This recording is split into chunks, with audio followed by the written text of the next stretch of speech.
ഈ ജോൺ ബ്രിട്ടാസ് രണ്ടും കൽപ്പിച്ചാണ് ഇറങ്ങിയിരിക്കുന്നത്. അദ്ദേഹം ഇന്നലെ രാജ്യസഭയിൽ സുരേഷ് ഗോപിയെ തന്നെ വെല്ലുവിളിക്കുന്നത് കണ്ടു. തൃശ്ശൂരിലെ അക്കൗണ്ട് പൂട്ടിക്കും, നാം നിയമം പൂട്ടിച്ചത് കണ്ടില്ലേ?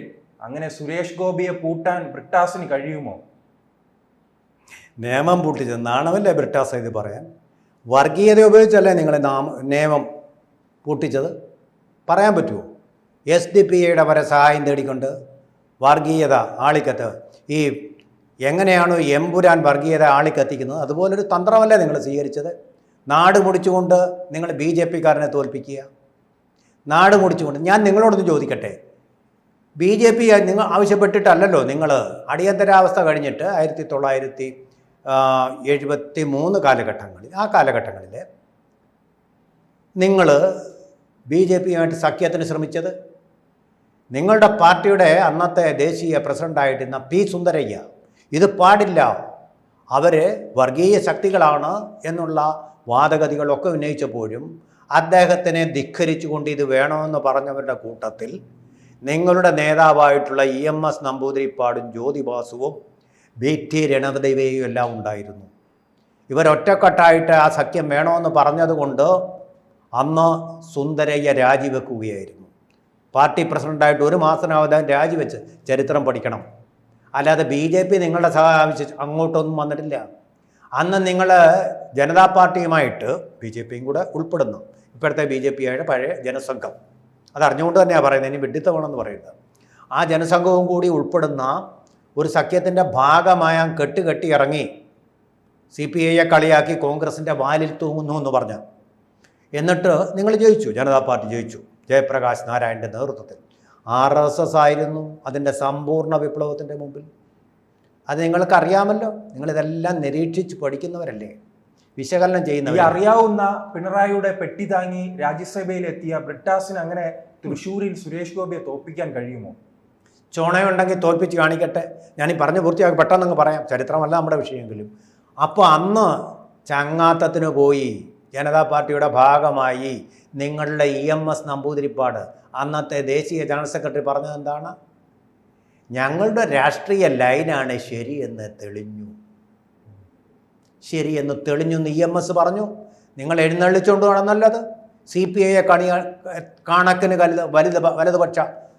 വലതുപക്ഷ വ്യതിയാനം എന്നൊക്കെ പറഞ്ഞ് നിങ്ങൾ കണക്കിന് എന്തെല്ലാം എഴുതിയ ദേശാഭിമാനി, EMS എന്തെല്ലാം പറഞ്ഞ് കളിയാക്കിയത്. നശിപ്പിച്ചിട്ടും CPI നിങ്ങളുടെ പുറകെ വാലാട്ടിക്കൊണ്ടുവന്നു 18 കോൺഗ്രസിന് ശേഷം.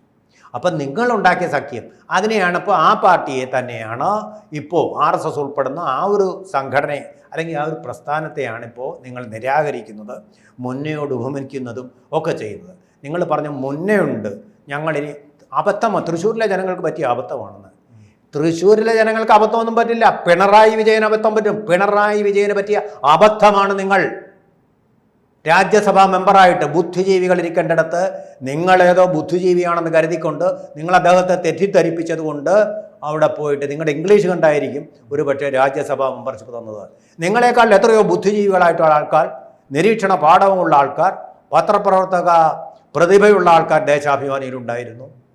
അവരെ എല്ലാം തള്ളിക്കൊണ്ടാണ് നിങ്ങളെ എഴുന്നള്ളിച്ചത്. അതിൻ്റെ പിന്നിൽ എന്തിടപാടാണെന്ന് എനിക്കറിയേണ്ട കാര്യമല്ല, എൻ്റെ വിഷയവുമല്ല. പക്ഷെ ഞാനെന്ന് പറയട്ടെ, നിങ്ങളെല്ലാം പാർലമെൻറ്റിൽ പറഞ്ഞ ഒരു വാക്കുണ്ടല്ലോ, protagonist. Even the protagonist of the film are being attacked. എന്താണ് ബ്രിട്ടേഴ്സ് നിങ്ങൾ ഈ പ്രൊട്ടാഗണിസ്റ്റ് എന്നുകൊണ്ട് ഉദ്ദേശിക്കുന്നത്? പ്രൊട്ടാഗണിസ്റ്റ് എന്ന് പറഞ്ഞാൽ the main character in A play, film or book. ഇതാണ് ഞാനൊരു സാധാരണക്കാരൻ മാത്രമാണ്, ഒരു കോമൺ മാൻ ആർജിച്ചിരിക്കുന്ന അറിവ്. അത് തെറ്റാണെങ്കിൽ ദയവായിട്ട് പണ്ഡിതവര്യനായ അങ്ങ് തിരുത്തി തരൂ. MTയുടെ കാലമെന്ന് പറയുന്ന നോവലിൽ സേതു എന്ന് പറയുന്നത് അതിലെ പ്രൊട്ടാഗണിസ്റ്റാണ്, സബ്ജക്റ്റ് കറക്ഷനാണ്. ഖസാക്കിൻ്റെ ഇതിഹാസം എന്ന് പറയുന്ന ആ വിശ്വോത്തര നോവലിലെ, വസന്തത്തിൻ്റെ ഇടിമുഴക്കമായിട്ട് വന്ന നോവലിലെ രവി എന്ന് പറയുന്ന അതിൻ്റെ പ്രൊട്ടാഗണിസ്റ്റ്. ആ രവിയെ ആരെങ്കിലും ചീത്ത പറയുന്നോ, രവി ശരിയല്ല, അവൻ പെണ്ണുപിടിയനാണെന്ന് പറഞ്ഞുകൊണ്ട് നിങ്ങൾ പാർലമെൻറ്റിൽ അത് ഉന്നയിക്കൂ. പിന്നെന്തിനാ എമ്പുരാൻ സിനിമയിലെ പ്രൊട്ടാഗണിസ്റ്റ് ഈസ് ബീയിങ് അറ്റാക്ക്ഡ്. നിങ്ങൾ പൃഥ്വിരാജിനെ ഉദ്ദേശിച്ചായിരിക്കും പറഞ്ഞത്. He should be attacked, physically അല്ല, ആശയപരമായിട്ട്. അതാണ് ഓർഗനൈസർ ചെയ്തത്. He should be attacked. കാരണം ഇന്ത്യയെ ഡിവൈഡ് ചെയ്യാൻ ജിന്ന ചെയ്തതുപോലൊരു തന്ത്രമാണ് ഈ സിനിമയിലൂടെ. പിന്നെ മറ്റൊരു പ്രധാനപ്പെട്ട കാര്യമാണ് ഗർഭിണി സ്ത്രീയുടെ വയറ്റിൽ ഇത് കുത്തി കാണിച്ചിട്ട് ആ ഭ്രൂണത്തെ എടുത്ത് പുറത്തുന്ന ദൃശ്യമുണ്ടല്ലോ, ബീഭത്സമാണ്. ഇത് കുട്ടികളും അമ്മമാരും ഇരുന്ന് കാണേണ്ട ഒരു രംഗമല്ല, അതിനപ്പുറമുള്ള ബീഭത്സമായിട്ടുള്ള ഒരു രംഗമാണത്. കാണിക്കാൻ പാടില്ല, അവരെ ഡീസെൻസിറ്റൈസ് ചെയ്യും. അതുകൊണ്ട് സെൻസർ ബോർഡിൻ്റെ നയമെന്ന് പറയുന്നത് പണ്ട് കാലം, നെഹ്റുവിൻ്റെ കാലം മുതൽ ഇങ്ങനെയുള്ള രംഗങ്ങൾ ഒഴിവാക്കുക. ആ സെൻസർ ബോർഡിൽ ഇരുന്നവർ പൊട്ടന്മാരായതുകൊണ്ടാണ് ഇങ്ങനൊരു രംഗത്തോടു കൂടി അത് കടത്തി അയച്ചത്. BJPയുടെ ആണെങ്കിലും RSSൻ്റെ ആയാലും ആൾക്കാരാണെങ്കിലും വിവരമുള്ളവരിരിക്കണം സെൻസർ ബോർഡ്. അതുകൊണ്ട് സെൻസർ ബോർഡിന് പറ്റിയ ഒരു അബദ്ധമാണ് ഈ സിനിമയ്ക്ക് നിരോധനമേൽപ്പിക്കാതെ അത് തിയേറ്ററുകളിൽ എത്തിച്ചത്. സെൻസറിനോട് പറ്റിയ മഹാപരാധമാണ് അത്. BJPയുടേതായാലും ആരുടേതായാലും ശരി, ഇത് വരാൻ പാടില്ലാത്തൊരു സിനിമയാണ്. സണ്ണി ജോസഫ് എന്ന് പറയുന്ന സിനിമയെക്കുറിച്ച് അറിയാവുന്ന ഇടതുപക്ഷം ചേർന്ന് നിൽക്കുന്ന ആളാണ്. ഈ വിഭജനം ഒരു മുദ്രാവാക്യമായി കാണിക്കുന്ന സിനിമ വരാൻ പാടില്ലായിരുന്നു എന്ന് അദ്ദേഹം തന്നെ പറഞ്ഞിട്ടുണ്ട്. വേദനിപ്പിക്കുന്ന സിനിമയാണ്. ഇപ്പോൾ വിഭജനത്തിൻ്റെ ഓർമ്മ പുതുക്കൽ BJP നടക്കാൻ തുടങ്ങിയപ്പോൾ നിങ്ങൾ എതിർത്തല്ലോ. അതെന്താ? ഗുജറാത്ത് കലാപത്തിന്റെ ഓർമ്മ പുതുക്കൽ സിനിമയിലൂടെ ലക്ഷ്യമിടുന്ന സുരേഷ് ഗോപിയാണ്. അദ്ദേഹം ഈ സിനിമയുമായി ബന്ധപ്പെട്ട് നിരന്തരം വിമർശിക്കുന്നത് CPM പ്രത്യേകിച്ച് വിമർശിക്കുന്നത് സുരേഷ് ഗോപിയാണ്. അതെന്തുകൊണ്ടായിരിക്കും? ഒന്നുകൂടി പറഞ്ഞോട്ടെ, നിങ്ങൾ ഗുജറാത്തിനെ അവലംബിച്ചുള്ള സിനിമ തയ്യാറാക്കുകയാണെങ്കിൽ ഇവിടെ നൂറുകണക്കിന് ആൾക്കാർ ഗോത്ര അവലംബിച്ച് സിനിമ എടുക്കാൻ കാണും. ഇങ്ങനെ സിനിമകൾ ഇങ്ങനെ വന്നിട്ട് കലഹത്തിൻ്റെ അന്തരീക്ഷം സൃഷ്ടിച്ചാൽ ഈ രാജ്യത്തിൻ്റെ നില എന്തായിരിക്കും? വിഭജന കാലത്തെ പോലായിരിക്കും. അത് ഓർമ്മിപ്പിക്കേണ്ട ആവശ്യമില്ല, അത് വീണ്ടും ആവർത്തിക്കും, അതിൻ്റെ റീടേക്ക് വരും. ഇപ്പം താങ്കൾ ചോദിച്ച ചോദ്യം എന്തുകൊണ്ടായിരിക്കും സുരേഷ് ഗോപി ഇങ്ങനെ നിരന്തരം വേട്ടയാടുന്നത്? ഇന്നലെ ലോക്സഭയിൽ തന്നെ പറയുന്നത്, രാജ്യസഭയിൽ പറയുന്നത് അദ്ദേഹത്തെ തോൽപ്പിക്കുമെന്നാണല്ലോ. അത് പറഞ്ഞല്ലോ, അവർ പറഞ്ഞു താമര വിരിയാൻ പോകുന്നില്ല, ഇവിടെ കേരളത്തിൽ അക്കൗണ്ട് തുടങ്ങാൻ പോകുന്നില്ല.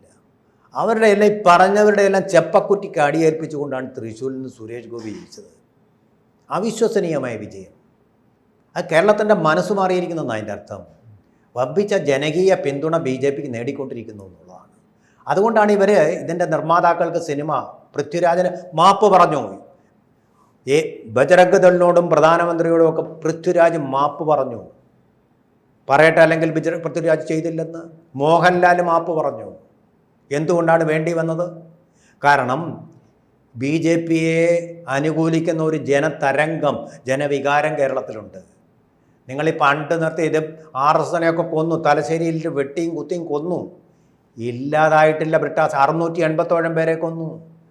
പക്ഷേ നിങ്ങൾക്കൊരാശയത്തെ ഇല്ലാതാക്കാൻ കഴിയില്ല. അദ്ദേഹം പറയുന്ന നിയമം ആവർത്തിക്കും. നിയമം എന്ന് പറയുന്ന ആ മണ്ഡലം ആവർത്തിക്കുമെന്ന് ചുണയുണ്ടോ നിങ്ങൾക്ക്? നിങ്ങൾക്കുള്ള സീറ്റ് ഒന്ന് പിടിച്ചു നിർത്താൻ കഴിയും. അതാണ് ഞാൻ വെല്ലുവിളിക്കുന്നത്. നിങ്ങൾ അവിടെ പോയിട്ട് ഈ നിയമം കൂട്ടുമെന്ന് പറയുമ്പോൾ അദ്ദേഹത്തിന്റെ പാർട്ടി ഭരിച്ച പശ്ചിമ ബംഗാളും ത്രിപുരയും ഇപ്പോൾ പൂട്ടിക്കാലിയാണ്. അതെ, അത് എന്നിട്ട് ഈ എന്ത് മണ്ഡൂകങ്ങളെ പോലെ പറഞ്ഞു കേരളം വേറെയാണ്.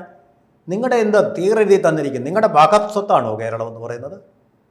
തീർപ്പില്ലാതെ ജനങ്ങളുടെ വികാരം കഴിഞ്ഞ പാർലമെന്റിൽ നിങ്ങൾ കണ്ടതല്ലേ എന്തായിരുന്നു ഫലമെന്ന്?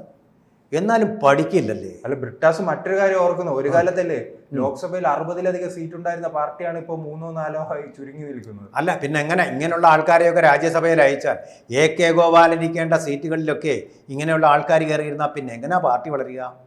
പരിഗണനകൾ വെച്ചിട്ട് ഓരോരുത്തർക്കും രാജ്യസഭാംഗത്വം നൽകുക, ഓരോ നിയമനങ്ങൾ നൽകുക. എങ്ങനെയാ പിന്നെ അവർക്ക് കമ്മ്യൂണിസ്റ്റ് പാർട്ടി വരണമെന്ന് ആഗ്രഹിക്കുന്ന ഒരാളാണ്. അല്ല, എനിക്ക് തോന്നുന്നു ഇദ്ദേഹം വെല്ലുവിളിക്കുമ്പോൾ അദ്ദേഹം തന്നെ തൃശ്ശൂരിൽ നേരിട്ട് വന്നൊരു മത്സരം നടത്തണം. അതെ, ചുണയുണ്ടെങ്കിൽ നിങ്ങളെ അവിടെ പറഞ്ഞു തോൽപ്പിച്ചല്ലോ സുരേഷ് ഗോപി. അതായത് ഓഞ്ചിയത്ത് നടത്തിയ TP ചന്ദ്രശേഖരൻ്റെ ദേഹത്ത് നടത്തിയ 52 വെട്ടിൽ ഒരു ഖേദവുമില്ലാതെ സിനിമയിൽ നടത്തിയ 17 വെട്ടിൽ ഖേദം പ്രകടിപ്പിക്കുക. അതാണ് നിങ്ങൾ ചെയ്തത്. ഗോത്രയിൽ മരിച്ച ഗായത്രി ഉൾപ്പെടെ, അവരുടെ പേര് പോലും ആരും ഓർക്കുന്നില്ല, 59 പേരുടെ ആ പൊള്ളിയ ശരീരങ്ങളെ ഓർക്കാതെ കണ്ട് നിങ്ങൾ മുന്ന എന്ന് പറയുക. നാണമില്ലേ നിങ്ങൾക്ക്? നിങ്ങൾ ഇന്ത്യൻ പാർലമെൻറ്റിനെയാണോ പ്രതിനിധീകരിക്കുന്നതെന്ന് എനിക്ക് സംശയം തോന്നുന്നു. അതാണ് RSSനേക്കാൾ ക്രൂരമായിട്ടാണ് നിങ്ങളിവിടെ സംസാരിക്കുന്നത്. അത് ബൽച്ചിയിലെ ദലിതരെ ചുട്ടുകൊന്നതുപോലെ ഗോദ്രയിലെ നാം മുന്നേയും ഓർക്കണം, TP ചന്ദ്രശേഖരനെ കൊന്ന കൊടിസുനിയെയും ഓർക്കണം. കൊടിസുനി എന്ന് മാത്രമാണോ? സുധീർ വധക്കേസിലെ പ്രതികളെ കൊണ്ടുപോയ വണ്ടിക്ക് മുമ്പിൽ മുഷ്ടി ഉയർത്തിക്കൊണ്ട് ഭീകര സൂരജ് വധക്കേസ്. സൂരജ്, ക്ഷമിക്കണം, സുധീറല്ല, സൂരജ് എന്ന് പറയുന്ന BJP-കാരനെ കൊന്ന പ്രതികൾ കോടതി ശിക്ഷിച്ചപ്പോൾ നിങ്ങളുടെ നേതാവ് MV ജയരാജൻ എന്താ പറഞ്ഞത്?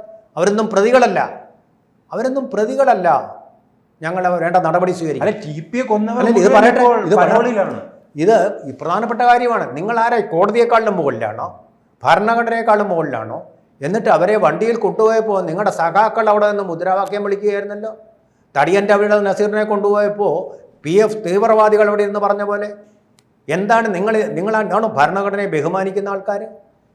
എന്താ നിങ്ങൾ കാണിക്കുന്നത്? പണ്ട് സിഖുകാരെ കൊന്നു കൂട്ടിയപ്പോൾ രാജീവ് ഗാന്ധി പറഞ്ഞതുപോലെ ഇരിക്കുന്നത്, അതായത് വൻവൃക്ഷങ്ങൾ വീഴുമ്പോൾ ഇങ്ങനെ ചെറിയ ചെറിയ ചെടികളൊക്കെ നശിച്ചു പോകാമെന്ന്.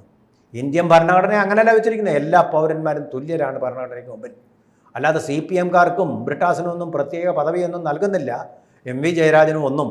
അതുകൊണ്ട് ശുദ്ധമായി, അതുപോലെ തന്നെ അമ്പലങ്ങളിൽ ഈ സൂരജ് വധക്കേസിലെ പ്രതികളുടെ ഫോട്ടോ വെച്ചുകൊണ്ട് പ്രകടനം നടത്തുകയാണ്.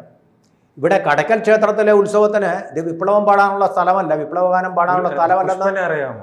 പുഷ്പനെ അറിയാമോ പാടാനുള്ള സ്ഥലമല്ലെന്ന് പൊട്ടിപ്പാളീസായിട്ടുള്ള ആ മുദ്രാവാക്യം പാടിയതിന്. അത് വേറൊരു കാര്യം.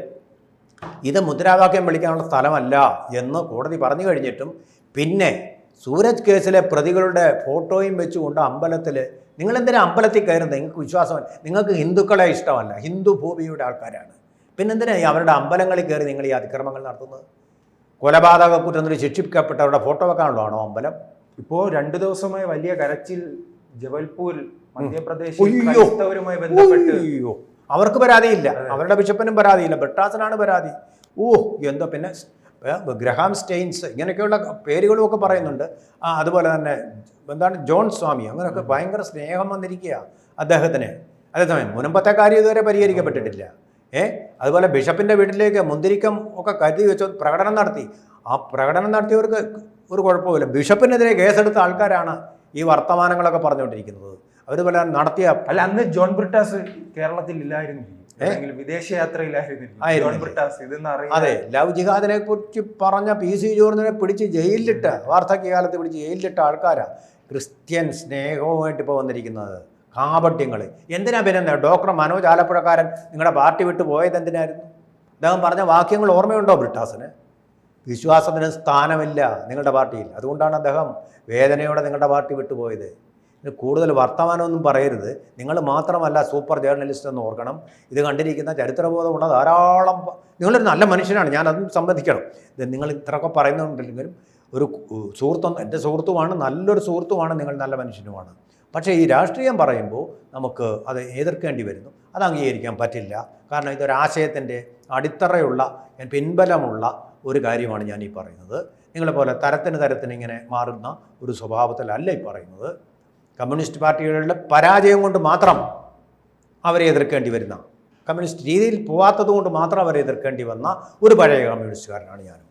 കൂടുതൽ വാർത്തകളും വിശേഷങ്ങളും നിങ്ങളിലേക്ക് എത്താൻ ABC മലയാളം സബ്സ്ക്രൈബ് ചെയ്യുക, ബെൽ ബട്ടണും അമർത്തുക.